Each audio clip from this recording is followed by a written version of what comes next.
চলতি বছরে তোমরা এসএসসি পরীক্ষায় অংশগ্রহণ করছো। ইতিমধ্যে কিন্তু শিক্ষামন্ত্রী কিন্তু সংবাদ সম্মেলন করেছে তোমাদের পরীক্ষা নিয়ে। সেখানে তিনি পরীক্ষা স্থগিত করার একটা ব্যাপারে কথা বলেছে। বিশেষ করে সিলেট এবং কয়েকটা এলাকার কথা তিনি বলেছে। এই ভিডিওতে আমরা সেই বিষয়গুলো এক্সপ্লেন করছি যে আসলে কোন কোন এলাকার পরীক্ষা পেছাতে পারে।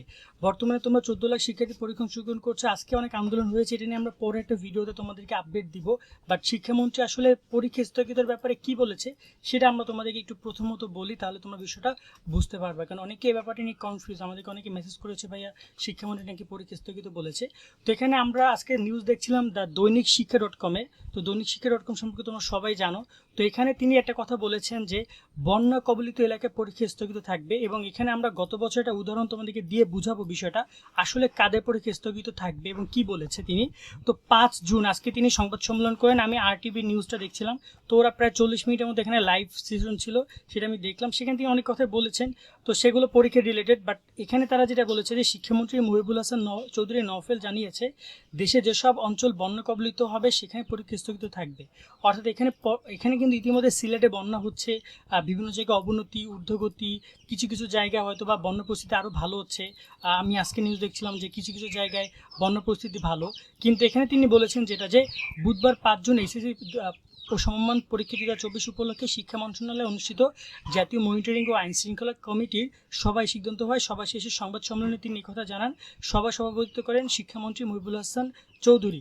তো এখানে তিনি বলেন যে আবহাওয়া পূর্বাভাস ও পানির সীমার বিষয়টি পর্যবেক্ষণ করা হচ্ছে। যে অঞ্চলে বন্যা ছড়াবে শুধুমাত্র সেখানে পরীক্ষা নেওয়া হবে না, পরিস্থিতি স্বাভাবিক হলে সেই পরীক্ষা নেওয়া হবে।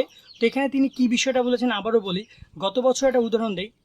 গত বছর প্রাকৃতিক দুর্যোগ হয়েছিল, তো যেখানে মূলত তোমাদের বন্যা হয়েছিল, বন্যার কারণে তারা পরীক্ষা স্থগিত করেছিল। যেখানে মাদ্রাসা চট্টগ্রাম বোর্ড, মাদ্রাসা এবং কারিগরি বোর্ডের পরীক্ষা স্থগিত করেছিল, এবং পরীক্ষাটা 17 আগস্টের পরীক্ষা 27 আগস্ট নিয়েছিল। তো তোমাদের ক্ষেত্রে এমনটাই হবে। শুধুমাত্র সিলেট না, যে সকল এলাকার বন্যা তোমাদের হচ্ছে কি আবহাওয়া খারাপ হবে বা বন্যা হবে, সেই পরীক্ষাটা ওই দিনের পরীক্ষাটা হবে না, তারা নিবে না। ওই পরীক্ষাটা তারা অন্য দিন নিবে। এখন যদি আমি বলি সিলেটের কথা যদি বলি, তাহলে সিলেট বোর্ডের পরীক্ষা কিন্তু স্থগিত হবে না, তার সাথে মাদ্রাসা কারিগরি 2টা বোর্ডের পরীক্ষা স্থগিত হবে, অর্থাৎ 3টা বোর্ডের পরীক্ষা স্থগিত হবে। কারণ সিলেট বোর্ডের অধীনে মাদ্রাসা কারিগরিও রয়েছে, আর সিলেট বোর্ডের পাশাপাশি যেমন ময়মনসিংহ রয়েছে, এপাশে চট্টগ্রাম বা কুমিল্লা বোর্ড, এদেরও যদি কোনো বন্যার সমস্যা হয় তাহলে সেই বোর্ডের পরীক্ষা স্থগিত হবে। তবে এখানে ব্যাপারটা আরও একবার ক্লিয়ার করে দেই যে তোমাদের কিন্তু পরীক্ষা 30 জুনই হচ্ছে। আজকে কিন্তু শিক্ষামন্ত্রী সংবাদ সম্মেলনে সে ব্যাপারটা বলেছেন, এবং তোমরা প্রায় 14 লাখ শিক্ষার্থী পরীক্ষা অংশগ্রহণ করছো। এখানে তিনি ব্যাপারটা আরও ভালোভাবে বলেছেন যে যদি তোমাদের এখানে তারা সে ব্যাপারগুলো মানে মনিটরিং করছে বা দেখছে, পর্যবেক্ষণ করছে, এই যে শব্দটা পর্যবেক্ষণ করছে, এখনই তারা কোনো পরীক্ষা স্থগিত করেনি। তো তারা বলেছেন যে সকল এলাকা পরীক্ষার আগ মুহূর্তে সমস্যা হবে। তো এখানে সিলেট বা মাদ্রাসা কারিগরি বোর্ড বা সিলেট বোর্ডের যে পরীক্ষা স্থগিত যে বিষয়টি, সেটা নিয়ে এখন পর্যন্ত শিক্ষা মন্ত্রণালয় কোনো কিছু বলেনি। তারা হয়তো বা আরও কিছুদিন পর্যবেক্ষণ করবে। যদি পানি নেমে যায়, বন্যা পরিস্থিতি স্বাভাবিক হয়, উন্নতি হয়, তাহলে পরীক্ষাটা তখনই হবে। আর যদি বন্যা পরিস্থিতি স্বাভাবিক না হয় তাহলে পরীক্ষাটা স্থগিত হবে। তবে এখানে তোমরা যদি ভেবে নাও যে পরীক্ষা অনেকদিন স্থগিত থাকবে, তা না। হয়তো বা প্রথম দিকে 3-4টা পরীক্ষা হবে না। তোমাদের যদি রুটিনটা আমরা দেখি, এভাবে তারা পরীক্ষা স্থগিত করবে। তাহলে তোমাদের বিষয়টা আমি একটু বুঝিয়ে দিই। ধরুন যে দেখা গেল যে এখানে তোমাদের পরীক্ষা আগামী 30 তারিখ থেকে 7 তারিখ পর্যন্ত প্রায় 4টা পরীক্ষা। হয়তো বা তারা দেখা গেল যে 30 তারিখ থেকে 7টা, এই যে 4টা পরীক্ষা, এই 4টা পরীক্ষা তারা সিলেট বোর্ড বা যে সকল বোর্ডের সমস্যা হবে তারা সেগুলো নিবে না। তারা এই পরীক্ষাগুলো তোমাদের যখন একদম পরীক্ষা শেষ হবে না 11 তারিখের পরে 12, 13, 14, 15 এই 4 দিনে 4টা নিয়ে নিবে। কথা বুঝছো? এবং তোমাদের ব্যবহারিক পরীক্ষাটা আরও পিছিয়ে দিবে। তো ঠিক এরকমভাবে তোমাদের পরীক্ষাগুলো তারা নিবে বন্যা কবলিত এলাকায়।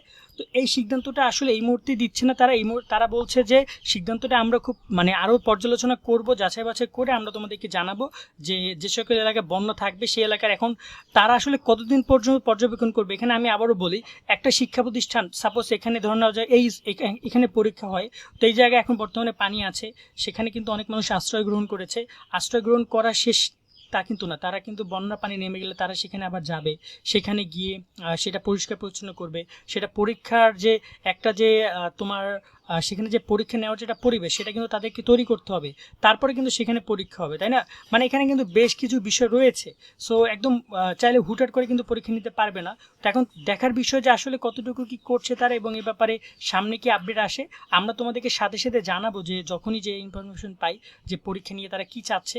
তবে যতটুকু সম্ভব আমার ধারণা সিলেট বোর্ডে হয়তো বা পরীক্ষা স্থগিত হইতে পারে, কারণ প্রায় সিলেট বোর্ডের 5 লাখ 6 লাখ মানুষ তোমার পানিবন্দী, তো তার মধ্যে 5 লাখের মধ্যে মিনিমাম 5,000 শিক্ষার্থী তো এইচএসসি পরীক্ষার্থী রয়েছেই, তাই না? তো তারা কিভাবে পড়াশোনা করবে, তাদের চিন্তা ভাবনা করে উচিত পরীক্ষাটি স্থগিত করা।